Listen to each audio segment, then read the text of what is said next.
somebody who's literally come back down to earth very recently is Director of the Social Policy and Parliamentary Unit of the Salvation Army, Lieutenant Colonel Ian Hutson. Ian, kia ora. And welcome home. Haere mai, I understand. You've been away, you've been out of the country for a wee while, been on a bit of an epic adventure, Ian. Yeah, so I'm a bit of a keen tramper or trekker and just come back from 3 weeks in the Himalayas. So, wow. Yeah, coming back down to earth. Yeah, look, top of the world and back again. It sounds like a fantastic adventure. Of course, partly while you're away, the election process, and I know, the Parliamentary unit done some brilliant work in terms of collating policy and all sorts of things there. But something I wanted to focus on today is you've been looking at your own sort of policies and structures and how you can best serve the communities that benefit from the services of the Salvation Army, and in particular developing a Māori wellbeing policy and a Māori wellbeing team. Talk to us about what that is and how's it going to work, Ian? Yeah, well, it's a bit of the background to it is that we see around about 150,000 people accessing our services nationally, and of those are over 40% are Māori. Mm-hmm. And we've been looking hard at ourselves and trying to understand how we can better enhance Māori well-being through our services and involve Māori, in fact, because much of what we do is, or much of the personnel that we have in the past had and currently are Pākehā or European. Mm-hmm. And perhaps the way we do things and how we organise ourselves is very much along that line. And we're just wanting to see that we can much better help Māori achieve well-being through our services. So I know some of the research that you do in terms of measuring the state of the nation, that whilst there are specific areas of social well-being broadly that you measure, you also do the comparison in particular between Māori and non-Māori. The statistics make some pretty sobering reading, and whilst some things are improving, there's a lot of work still to be done in that area, Ian.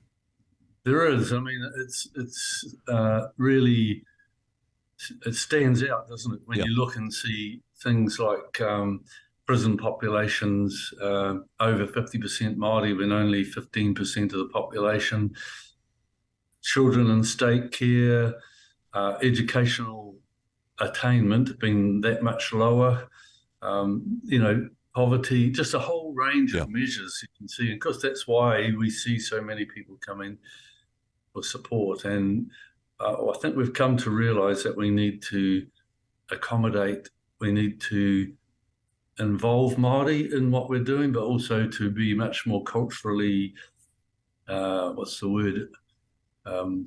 safe or responsive to Māori. And so we realise it's not just a one-level thing. It's not just at the service level, but right throughout the organisation, we need to reorient ourselves. And in many ways, I see it as being very much like if you look at the gospel in the New Testament, virtually all of the letters of Paul and so forth are dealing with cultural, how does the mission evolve to include other cultures and to actually be effective for other cultures. So in a way, that's what we're kind of doing within our... And how is the gospel incarnate within that culture is another aspect of this. But of course, there's more to this than just, changing the name of a division to a Māori name and putting a koru in the logo.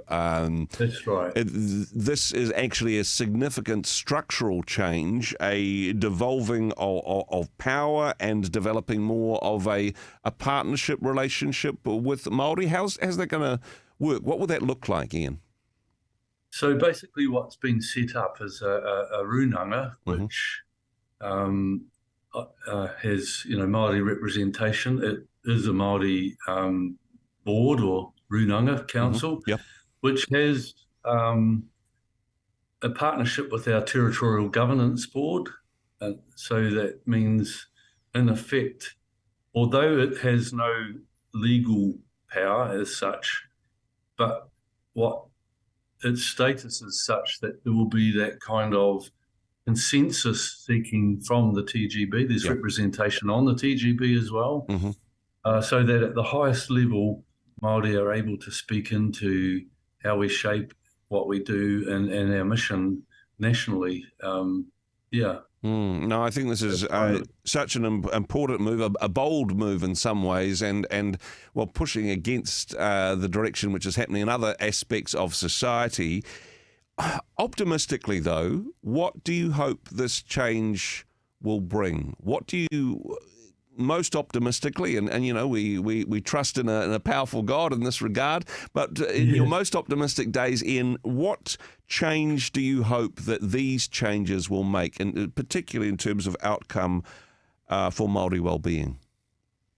Well, we hope that as we travel down this journey, that more and more Māori leaders will be identified, will be able to be involved at every level, and particularly, I guess, at the end, in the front line area, because although, I mean, it's not that we're picking and choosing between ethnic groups or anything, but it is obvious that Māori understand Māori best, and that Māori respond to Māori, and there's a whole cultural way of doing things that can really be transformational to people's lives, and often I think that Māori struggle to engage with mainstream services and to identify. And when they see, like I was thinking of one salvation, it wasn't even Māori, but he was actually Pacifica, and one of our clients found out he was a leader, and he said,